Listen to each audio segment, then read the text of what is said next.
7h-9h, les matins de France Culture, Guillaume Erner.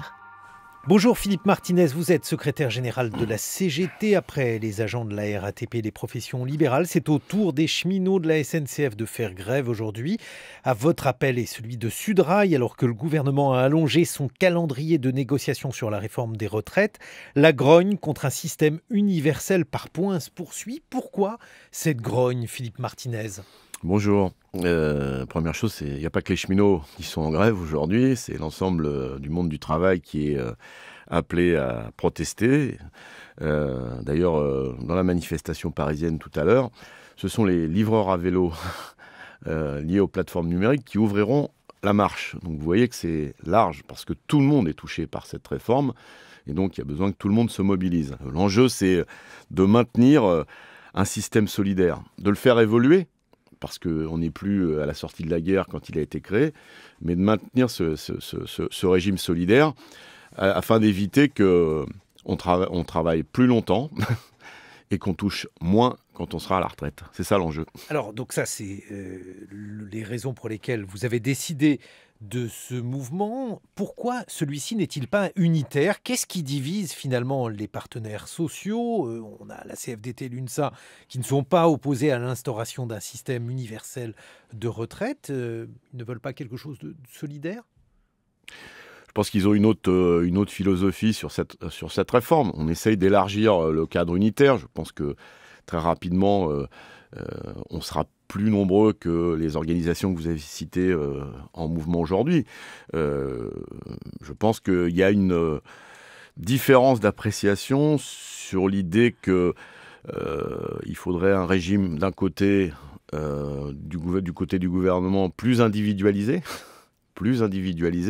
Et nous, notre conception, c'est que ce n'est pas parce qu'on a des problèmes dans la vie, et beaucoup en ont, chômage, et d'autres qui ne sont pas des problèmes, mais qui pénalisent. Je pense à la maternité, par exemple. Ce n'est pas un problème, mais ça pénalise le droit à la retraite. Eh bien, nous pensons qu'il y a besoin de plus de solidarité, c'est-à-dire que notre système, c'est un système basé sur des cotisations. Tout le monde doit payer des cotisations, surtout les grands groupes du CAC 40 qui, eux, sont exonérés. Et donc, avec cet argent, ça permet de compenser ceux qui ont des accidents de la vie, comme on dit. Au début, je parlais de la SNCF parce que ce qui est en ligne de mire sont les régimes spéciaux. Le terme de régime spécial, d'ailleurs, est-ce que celui-ci vous convient, Philippe Martinez ? Qu'est-ce qu'il faut en faire de ces régimes spéciaux ? Eh bien, il faut les élargir. Eh oui. C'est des régimes particuliers qui prennent en compte de la pénibilité, des horaires particuliers. Donc, pour reprendre ce que disait le Premier ministre, pour essayer de convaincre que sa réforme était bonne, il comparait la différence de statut entre un agent de la RATP et un conducteur de bus du Havre. Ils font le même boulot. Donc, il faut que le conducteur de bus du Havre, il ait le même régime que l'agent de la RATP. Pourquoi essayer de baisser tous les droits plutôt que de les monter pour tous ? Voilà, c'est ça la solidarité. C'est-à-dire qu'on ne tire pas vers le bas les conquis sociaux, mais on les remonte pour tout le monde, parce qu'il faut prendre en compte la pénibilité du travail, le travail de nuit. Tout le monde sait que le travail de nuit réduit l'espérance de vie et a un impact négatif sur la santé. C'est ça l'enjeu. Donc c'est des régimes particuliers qui prennent en compte la spécificité des boulots. Alors la spécificité, certes, mais il y a un problème de financement et c'est là-dessus qu'insistent les membres du gouvernement. Comment faire pour ne pas tirer tout vers le bas, comme vous dites, Philippe Martinez, alors même que les contraintes budgétaires sont fortes ? Oui, mais on a un gouvernement qui est obsédé par les dépenses. Voilà, il veut rogner partout, enfin pas partout d'ailleurs. Par les dépenses ou par les économies ? Oui, enfin, il veut réduire les dépenses, donc il veut faire des économies. Mais il ne veut pas faire des économies pour tout le monde. C'est toujours les mêmes qui payent. Depuis 2 ans et demi, c'est les chômeurs. Vous avez vu le scandale de l'assurance chômage. On vient de révéler que ce que la CGT disait, c'était vrai, comme d'habitude. C'est-à-dire ? Eh bien que tous les chômeurs vont avoir des droits réduits, soit ils vont sortir du système. 40%. Exactement. 40%, quand on sait qu'il y a déjà un chômeur sur 2 qui ne touche rien, oui, ça fait du monde. Ça fait du monde.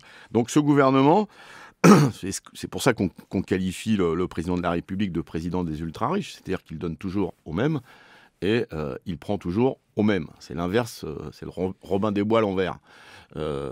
Donc, est-ce que, par exemple, pour prendre un autre thème, est-ce que la santé, c'est une dépense ou un investissement? Nous pensons que c'est un investissement. A contrario, est-ce que faire la guerre, c'est une dépense ou un investissement? Nous pensons que c'est une dépense. Donc vous voyez, on pourrait faire moins d'armes, en vendre moins, dans des pays, y compris aux pratiques douteuses, voire au régime totalitaire. Et cet argent qu'on économise pour tuer, on pourrait l'investir pour guérir. Par conséquent, sur les régimes spéciaux, on a d'un côté la pénibilité pour la part des salariés qui sont aujourd'hui dans ces régimes spéciaux, mais dont le travail n'a pas de pénibilité particulière. Qu'est-ce qu'il faudrait faire, Philippe Martinez? Premièrement, ces métiers, une partie de ces métiers ont une pénibilité. Mais le gouvernement dit qu'il va tenir compte de la pénibilité de ces différentes carrières. Il le dit, mais la première chose qu'il veut faire, c'est supprimer ces régimes particuliers. C'est incohérent. Mais en même temps... Pour faire une sorte de pénibilité générale ou essayer de moduler en fonction de la pénibilité du travail des uns et des autres. En tout cas, moi, c'est pas ce que j'ai compris. Ça fait un petit moment qu'on discute avec M. Delevoye, vous le savez. L'objectif, c'est de faire travailler tout le monde plus longtemps. Voilà, je crois qu'il faut dire les choses. Travailler tout le monde plus longtemps avec une pension qui sera aléatoire. C'est le fameux régime par points. Parce que quand on pose la question combien vaut le point, on n'a pas de réponse. On nous dit il pourra augmenter. Et quand on dit mais est-ce qu'il ne pourra pas baisser, on nous dit voilà. Ça dépend. Qu'est-ce qui vous fait peur dans ce système de points? Est-ce qu'il y a un caractère par trop aléatoire? Ça, c'est ce que vous venez viser. Est-ce qu'il y a d'autres critiques qu'on peut adresser à ce système par points, Philippe Martinez? Oui. Donc c'est la question de l'âge. Et on va partir plus tard à la retraite. Or, si on vit plus longtemps aujourd'hui, même si l'espérance de vie en bonne santé est ralentie, voire recule, si on vit plus longtemps, c'est parce qu'on travaille moins. Et donc là, on est en train d'inverser dans le sens de l'histoire. Mais les parties aléatoires, c'est comment on va en prendre en compte ceux qui sont précaires, les chômeurs, y compris les maternités. Les droits acquis à la maternité, qui sont la base de notre régime solidaire, peuvent être remis en cause. Donc c'est vraiment un régime, le projet du gouvernement, individualisé. Et c'est pour ça qu'on dit tous perdants. Mais il y a quand même une différence importante. Si on prend par exemple le régime spécial qui est accordé aux salariés de la RATP, ils peuvent partir dès 52 ans sous certaines conditions. Très peu. Alors justement, la moyenne c'est 55 ans, pour le départ à la retraite, et on a 63 ans pour les salariés du privé. Ça fait une différence importante. Ce sont malgré tout... Mais l'âge légal en France est à 62 ans. Pourquoi ils partent plus tard, les salariés? Parce que certains aiment leur boulot, et je comprends, c'est normal, parce qu'on n'oblige personne à rester, à partir en retraite, ceux qui veulent continuer à bosser. Mais pourquoi ils partent plus tard? C'est parce que la pension n'est pas assez forte, c'est le principe de la décote. C'est-à-dire que si vous n'avez pas les annuités suffisantes au moment de l'âge légal, vous continuez à bosser, sinon vous êtes dans la misère. Vous savez, il existe des régimes par points en Europe. Moi, il y a une statistique qui m'a bien plu, en tout cas qui m'a inquiété. En France, les plus de 65 ans, il y en a 7,5% qui vivent sous le seuil de pauvreté. C'est énorme. Mais en Suède, où il y a un régime par points, c'est 15%. Et en Allemagne, c'est 17%. Vous voyez bien, on est bien à l'encontre d'un régime solidaire qui prend en compte les diversités des populations. Donc voilà des choses qui sont très concrètes, et en tout cas, les discussions que nous avons avec les syndicats suédois, où c'est un régime par points, nous disent on en revient de ce système, parce que ça oblige les retraités à continuer à bosser, très très très très vieux, et donc ça conduit à augmenter le niveau de pauvreté des retraités. Donc il faut un système, parce que je pense qu'il faut parler de nos propositions. La CGT, elle ne dit pas il ne faut rien changer, mais il faut s'appuyer sur notre système solidaire et prendre en compte d'autres phénomènes. Par exemple, je vous parlais des livreurs à vélo, tous les travailleurs qui sont liés aux plateformes numériques. Il faut faire cotiser les plateformes numériques, vous voyez. Mais alors, ça, on va en reparler, Philippe Martinez. Mais D'accord. juste pour que l'on comprenne bien, quand on a un âge moyen de départ à la retraite de 63 ans et par exemple pour la RATP, 55,7 ans pour le départ moyen, qu'est-ce que vous voulez? Que tout le monde parte à 55,7 ans ou que on ait un alignement de ces régimes spéciaux sur le régime général? Parce que de toute façon, il faudra bien trancher. Donc, soit vous diminuez le départ à la retraite, soit vous la baissez pour tous. Bref, Non, on peut faire les deux, on peut faire les deux. Nous, on veut le retour à la retraite à 60 ans. Voilà. Pour tout enfin, comme l'âge légal. L'âge légal, c'est à quel âge... donc les salariés de la RATP vont partir plus Attendez, tard. attendez. Non, c'est ceux qui partent à 63 ans, Ils vont partir plus tôt. ils partiront plus tôt. Et après, il faut une vraie réflexion sur qu'est-ce que la pénibilité aujourd'hui. Et c'est ce que je vous disais tout à l'heure. Pour toute une série de métiers, le travail de nuit, par exemple, est un travail pénible. Eh bien, les infirmières, elles travaillent la nuit. Certains journalistes ou techniciens Absolument. Ils travaillent la nuit aussi. eh bien, ça, il faut que ça soit pris en compte. Il faut que ça soit... Donc, il faut prendre en compte, à partir d'un âge légal qui est de 60 ans... Enfin, pour tous tout les le monde. salariés de la RATP ne travaillent pas la nuit. Mais tout le monde ne part pas à 52 ans, à la RATP. Non, Il puisque- faut arrêter de faire des généralités, vous voyez. C'est une entreprise où on prend en compte la pénibilité. Mais je pense que d'autres pourraient partir plus tôt. Parce qu'il y a des métiers, je pense aux égoutiers, par exemple. J'ai eu l'occasion de passer 2 heures avec eux. Eux, ils y passent 30 ans. C'est un métier très pénible, où on constate que l'espérance de vie est largement inférieure à la moyenne. Eh bien, il faut prendre en compte. Ça ne veut pas dire qu'il ne faut pas améliorer les conditions de travail, parce que moi, je ne me résigne pas qu'on meure 10 ans avant les autres. Mais il faut aussi prendre en compte ces métiers pénibles. Et vous pensez qu'aujourd'hui, le gouvernement ne veut pas vous entendre sur ce point, c'est-à-dire qu'il n'y aura pas de tentative. Je ne le pense pas, j'en suis sûr. Qu'est-ce qu'il...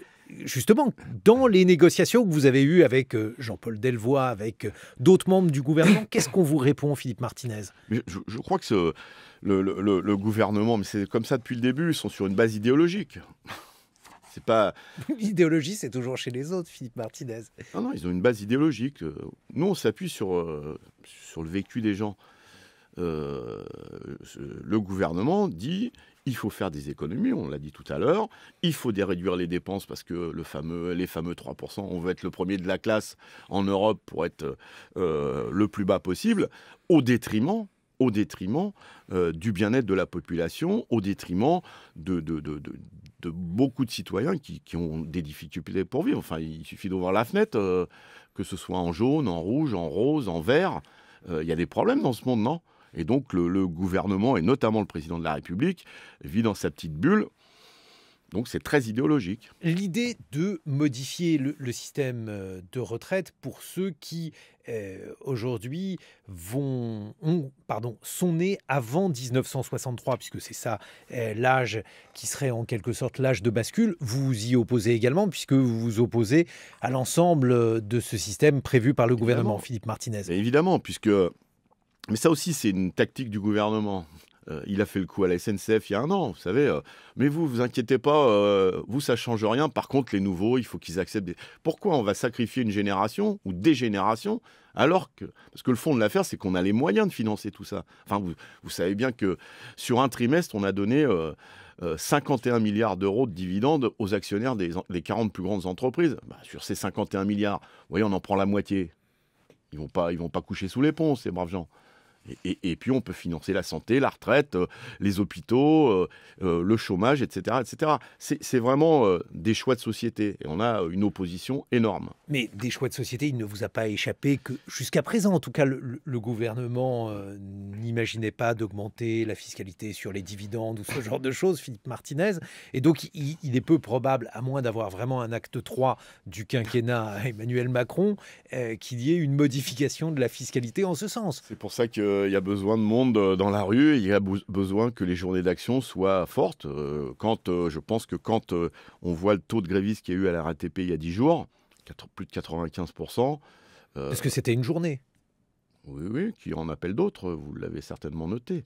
J'ai noté qu'en décembre, s'il n'y avait pas d'accord de trouver, vous appeliez notamment à ce qu'il y ait une grève illimitée à la RATP. Je ne sais pas quand est-ce que ça sera, mais c'est c'est ce qui est en train de se discuter entre les syndicats de la RATP. Et dans de nombreuses entreprises, il y a un vrai ras-le-bol. Parce qu'il y a la retraite qui analyse, parce que ça touche tout le monde, mais Mais il y a d'autres questions, les questions de pouvoir d'achat, d'emploi, les questions climatiques. Je pense qu'il faut une réponse du gouvernement sur les questions climatiques. Et la CGT travaille à faire converger les enjeux sociaux et les enjeux climatiques. Parce que, moi, je le dis souvent, évidemment, il faut que chacun, individuellement, fasse des efforts. Enfin, vous savez, quand quelqu'un vit sous le seuil de pauvreté, avant, il aimerait bien manger bio. Mais sa première préoccupation, c'est d'essayer de manger une fois par jour. Donc si on ne conjugue pas les questions sociales et les questions climatiques, on va dans le mur. Et puis il faut aussi renvoyer des responsabilités. Enfin, la forêt amazonienne, ce n'est pas les citoyens brésiliens qui la brûlent. Ce sont des grands groupes, des multinationales qui négligent la planète pour faire du profit. Et c'est valable sur tous les continents. Quand Monsieur Macron sacrifie le train pour faire rouler plus de camions ou des bus qui portent son nom, c'est pas de la faute des citoyens. Donc il faut aussi remettre les choses à l'endroit. On va reparler de ces préoccupations écologiques, Philippe Martinez, mais même si votre constat peut être partagé par d'autres syndicats, là encore, il n'y a pas de plateforme commune. Il y a par exemple une différence entre vos appels à la grève et ceux de Force ouvrière. Ça va s'arranger, vous inquiétez pas.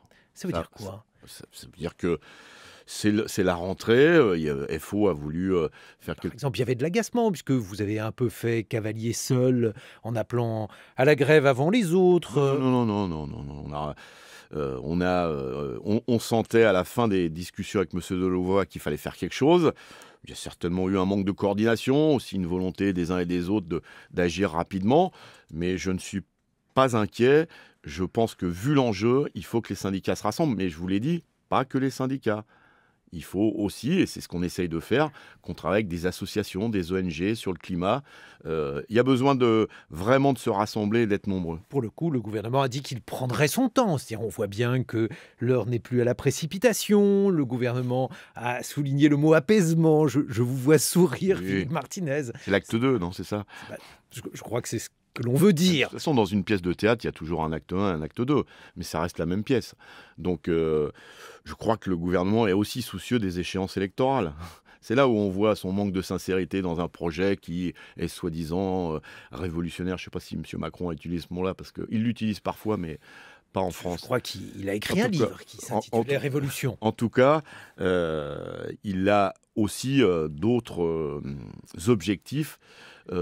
Et je crois que les échéances électorales du mois les municipales vont compter aussi. Les municipales de mars, mais au-delà de ça, il invoque, et là pour le coup, beaucoup de gens le suivent, alors apparemment pas vous, Philippe Martinez, sur le fait qu'il faut une égalité des salariés face à la retraite et que cette égalité, elle est modifiée par ces régimes spéciaux. Ça représente, vous savez, les régimes spéciaux, c'est 8% des salariés, et je crois que si on sort quelques professions libérales, ça doit tourner autour de 3%. Mais c'est toujours une raison de plus pour qu'il n'y ait pas ce que certains appellent des privilégiés. Je pense que vous n'utiliseriez pas ce qualificatif. Moi, je demande à tous ceux qui pensent que ceux qui se lèvent à 3h du matin pour aller conduire le métro, fassent partie de ces privilégiés. Allons-y. Monsieur Macron allait conduire des RER et des métros parce que vous verrez ce que c'est qu'un privilégié. Moi, je pense aux agents SNCF qui se lèvent très tôt pour, vous savez, être dans les postes d'aiguillage pour faire la régulation. Eux, c'est à 4h du matin qu'ils sont dans leur poste. Je pense aux infirmières, aux salariés des EHPAD qui sont une pour 70 résidents. Voilà. Monsieur Macron, il propose que les soignants aient le même âge que les résidents. Comme ça, il suffira de changer de costume ou de blouse pour être d'un côté ou de l'autre. Faut avoir des pieds sur terre et les pieds un peu ancrés dans la réalité. Il faut sortir de l'Élysée de temps en temps, puis aller voir ce que c'est que la vraie vie. Vous savez, il y a des gens qui dorment dehors, il y a des gens qui dorment sous les ponts, il y a des gens qui ont du mal à manger. Voilà, c'est ça la vraie vie. Philippe Martinez, secrétaire général de la CGT, on se retrouve dans une vingtaine de minutes. Vous allez continuer à évoquer avec nous cette mobilisation qui a cours aujourd'hui. On va parler d'écologie, on va parler également de politique avec vous pour voir comment vous jugez les rapports de force aujourd'hui, à la veille donc de cette mobilisation et de ces négociations sur les retraites. Les matins de France Culture, 7h-9h, Guillaume Erner. 8h23 sur France Culture. Philippe Martinez, vous êtes secrétaire général de la CGT. On a parlé des retraites et à plusieurs reprises, vous avez évoqué l'impératif écologique. Celui-ci est-il, selon vous, clairement défendu par le gouvernement? En fait-il assez? Que faudrait-il faire? Non, il y a beaucoup de déclarations d'intention, mais peu d'actes. Je pense qu'on a besoin, enfin en tout cas la CGT pense qu'il y a besoin de conjuguer urgence sociale et urgence climatique. Par exemple, et on a eu l'occasion de le dire l'année dernière lors du conflit de la SNCF, comment on renforce le transport de marchandises par le train et moins par la route. Il y a des projets, y compris ça développe l'emploi, de ferroutage qui devraient être développés. On se bat aujourd'hui contre la fermeture de la ligne Perpignan-Rungis, le célèbre train des primeurs. Vous allez en parler avec Emmanuel Macron? Oui, on peut parler de tout. J'ai vu que vous comptiez en parler avec lui, mais peut-être que... Oui, il y a beaucoup de choses à parler avec Emmanuel Macron, parce que je ne l'ai pas vu depuis un petit moment, donc... mais il doit vous recevoir dans quelques jours. Je crois que c'est dans une dizaine de jours. Je ne tiens pas votre agenda. Mais non, moi non plus d'ailleurs. Je l'ai vu. Une question à ce sujet d'ailleurs. Récemment, Emmanuel Macron a reçu le dirigeant de la CFDT, il a reçu le dirigeant de l'UNSA. Vous ne l'aviez pas vu depuis 2017, je crois. Quel enseignement en tirez-vous? Ça vous agace ou ça vous laisse indifférent? C'est pas une question d'agacement, c'est une conception de la démocratie qu'a Emmanuel Macron. C'est-à-dire l'acte 1, c'était les syndicats, ça sert à rien. L'acte 2, c'était parti pour dire les syndicats, ça sert à condition qu'ils soient d'accord avec moi. Donc la démocratie, c'est de pouvoir discuter, en tout cas c'est notre conception à nous, avec ceux qui sont d'accord avec vous et ceux qui ne sont pas d'accord avec vous. Vous pensez qu'il a choisi ces syndicats? Je ne sais pas. En tout cas, c'est le signe qu'il... Vous avez une petite idée là-dessus? Non, mais c'est le signe qu'il donne, pas quand il reçoit la CFDT, mais quand il reçoit l'UNSA, par exemple, qui au niveau national n'est pas représentatif. Sans, y compris, dire « mais je vais recevoir tout le monde ». Vous savez, j'étais à Matignon il y a 10 jours pour faire le point sur les retraites. Il y avait le conseiller social de l'Élysée. Il m'a dit bonjour et il m'a dit au revoir. Un journaliste nous interroge « alors vous allez être reçu à l'Élysée ?» On dit non. Donc il y a une dépêche. 2 heures plus tard, je reçois un SMS en me disant « mais non, vous inquiétez pas, c'était évident, mais vaut mieux se le dire ».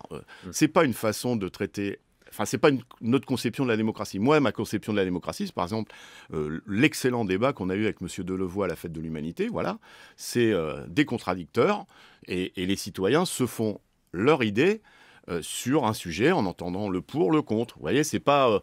un monsieur qui monte sur une estrade, qui remonte ses manches et qui dit « les enfants, je vais vous expliquer », comme on l'a vu dernièrement. Dernièrement où? Monsieur Macron. Oui, ça je comprenais bien que c'était... Il a été dans une ville du Val-de-Marne. Maintenant, il dit « les enfants ». On est vraiment dans la salle de classe. Hein. Vous évoquiez Jean-Paul Delevoye, qui a été pendant 18 mois chargé de mettre sur pied cette réforme et de mener les discussions avec les syndicats. Votre émissaire l'a donc longuement fréquenté. Notre émissaire. Votre représentant retraite. Vous avez un chargé des retraites. Un spécialiste aussi, je m'abuse. Une. Vous n'avez pas été vous-même en personne? Bien sûr, j'y étais 3 fois. D'où le sens de ma question. Donc Jean-Paul Delevoye, entré comme haut-commissaire au gouvernement désormais, comment vous le jugez, vous qui l'avez fréquenté collectivement? Est-ce que vous le jugez sincère? Est-ce que c'est un interlocuteur que vous estimez de bonne foi? C'est l'anti-nouveau monde de M. Macron.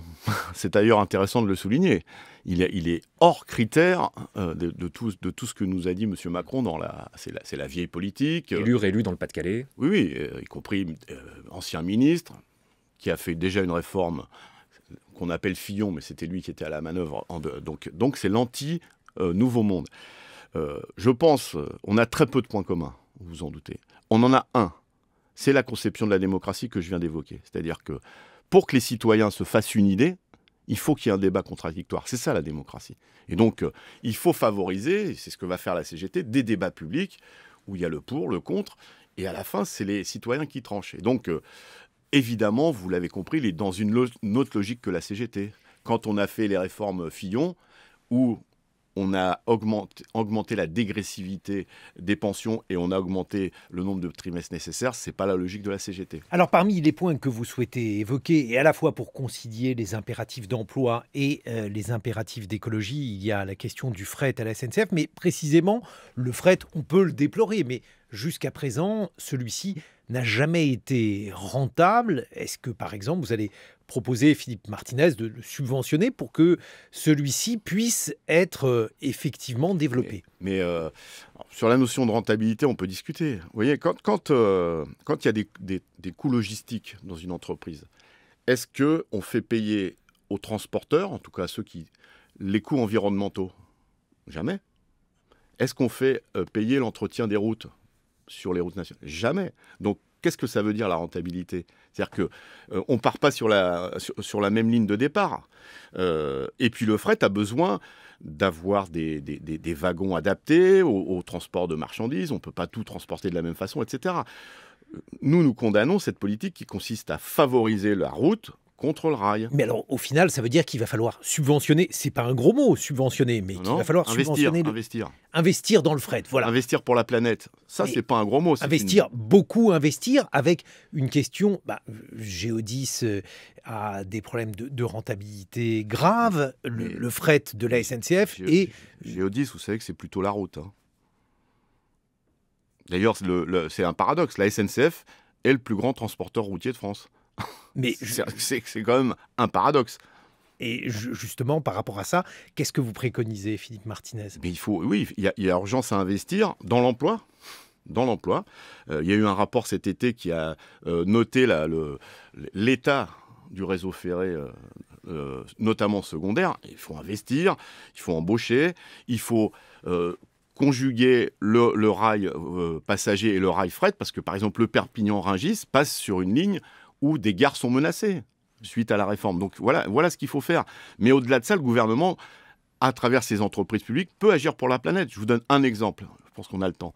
Il y a à la Poste, on augmente la journée de travail des facteurs et on augmente leur tournée.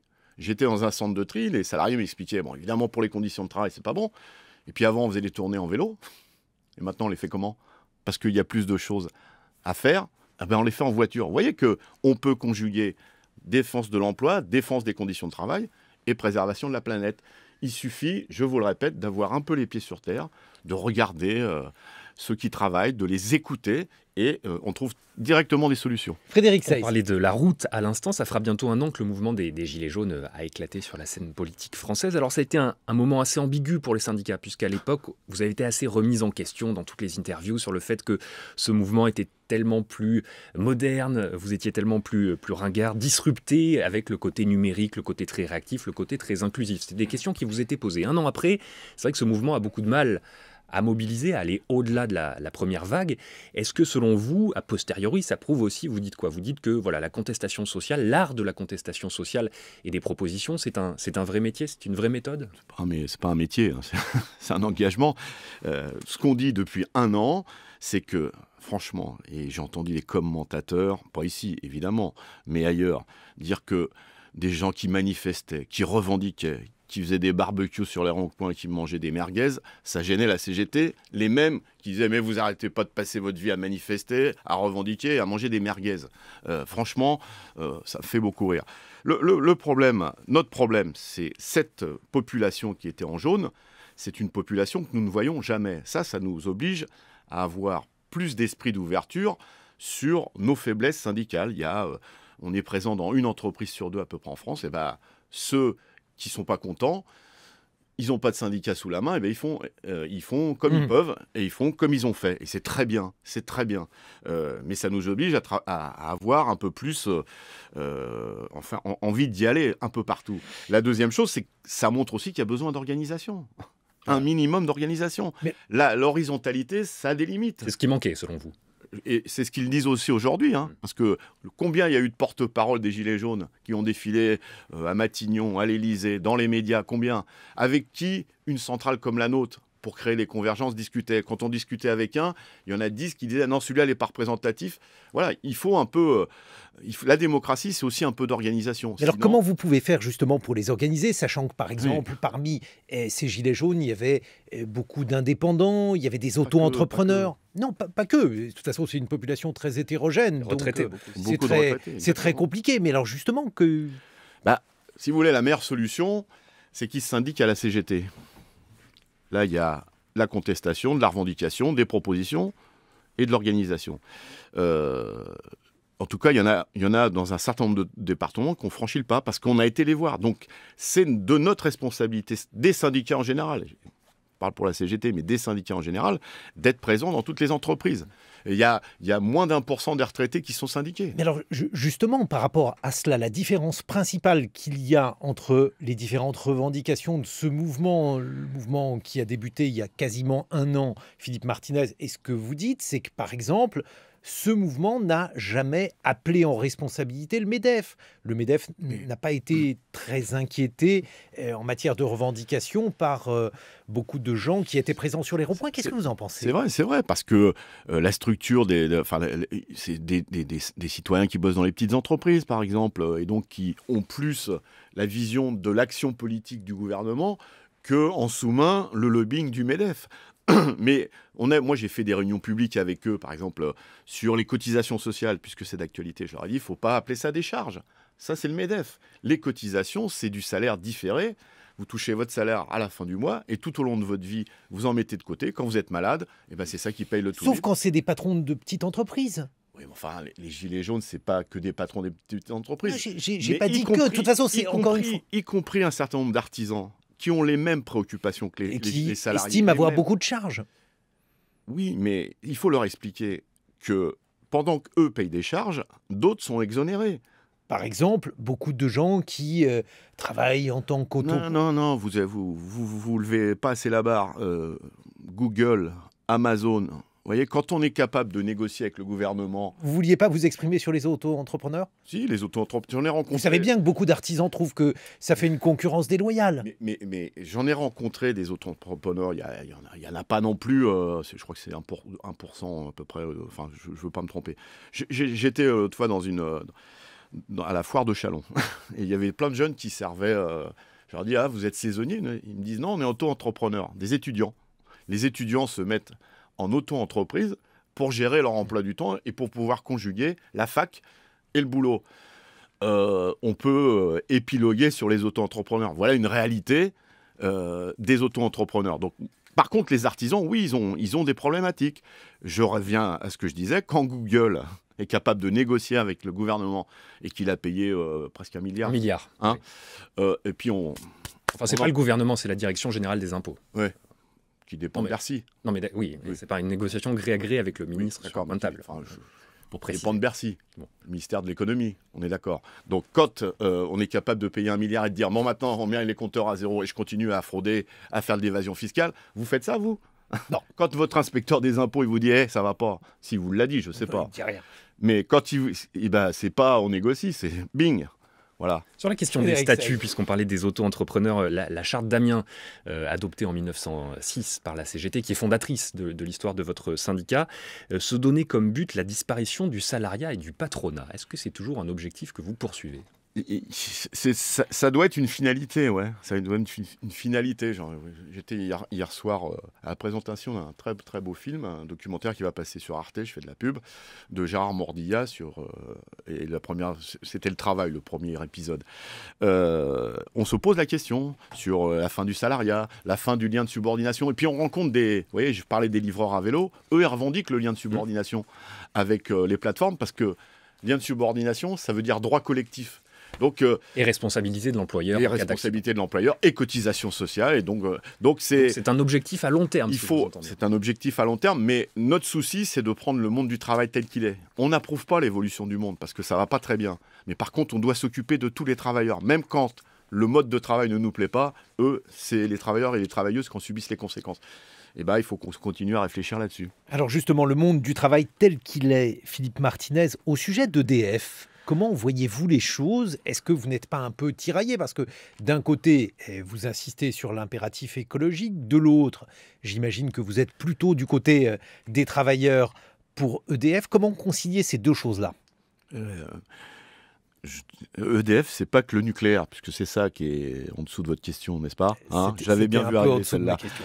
Donc EDF, c'est les énergies renouvelables, c'est les centrales hydrauliques.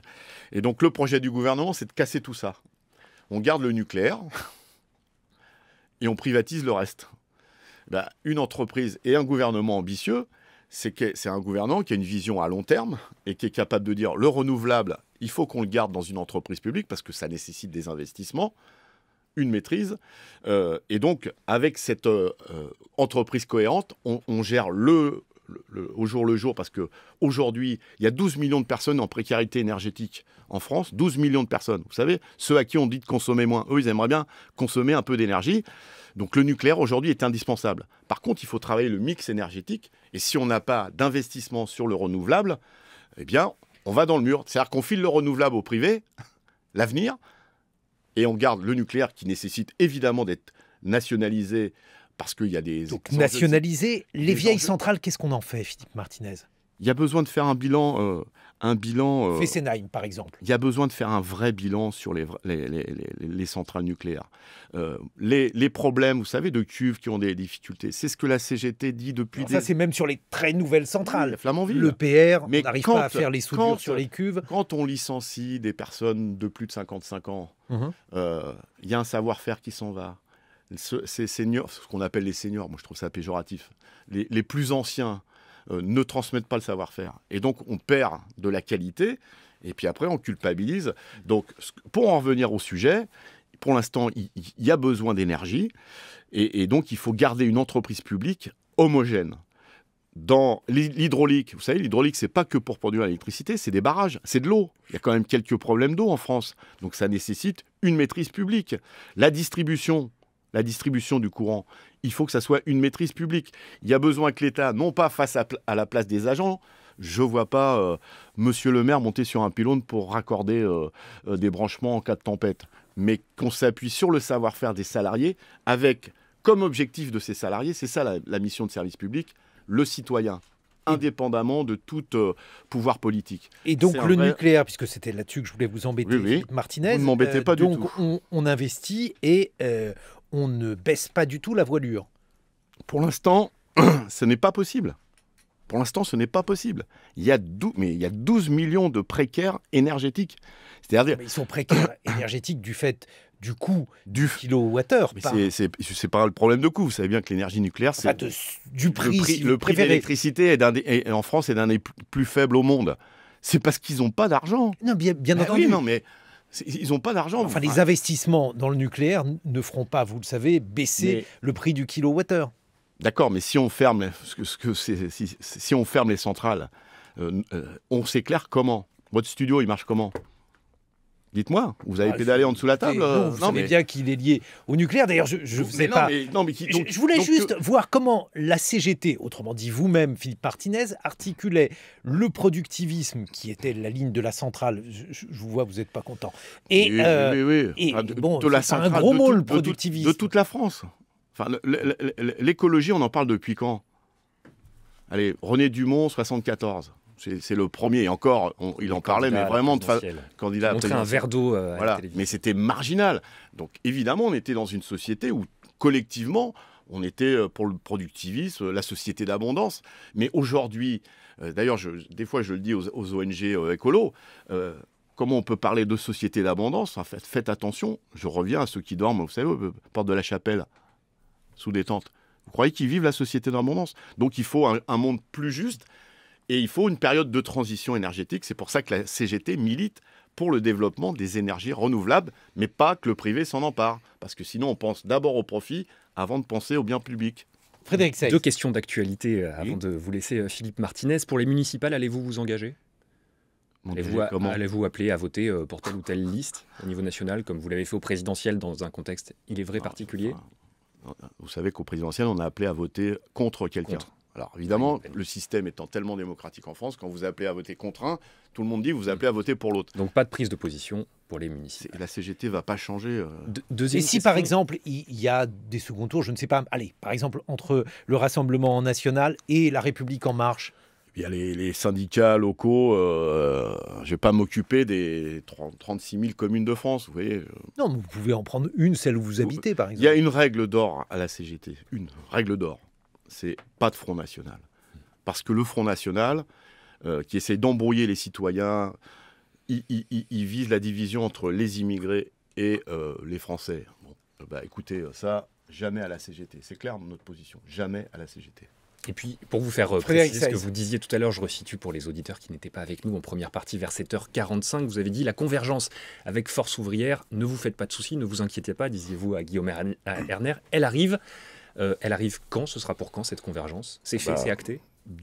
En tout cas, je croise beaucoup de militants des Faux qui se disent il faut qu'on y aille ensemble, comme on l'avait fait en 2016. Elle n'est pas actée, mais vous serez prévenus en temps et en heure. Non, ça, on espère bien que vous nous préviendrez, Philippe Martinez. Mais qu'est-ce qui coince encore? Parce que on voit qu'à la SNCF, à la RATP, écoutez, il y a des choses qui coincent. Avec à la RATP, il y avait tous les syndicats. EDF, que vous aimez bien, il y avait tous les syndicats. À la SNCF, il y a 3 syndicats qui appellent.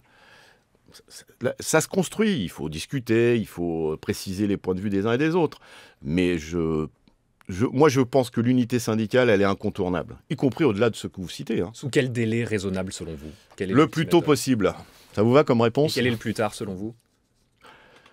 Si la réforme est engagée, ça sera trop tard. Enfin, si on se mobilise en septembre de l'année prochaine, ça sera trop tard. Qu'est-ce qu'il faut pour que la journée d'aujourd'hui soit un succès, Philippe Martinez? Il faut du monde en grève, du monde dans la rue, et puis aussi aller convaincre ceux qui n'ont pas de syndicat dans leur entreprise et dont on parlait tout à l'heure, à les distribuer à la porte pour leur expliquer ce que c'est que cette réforme.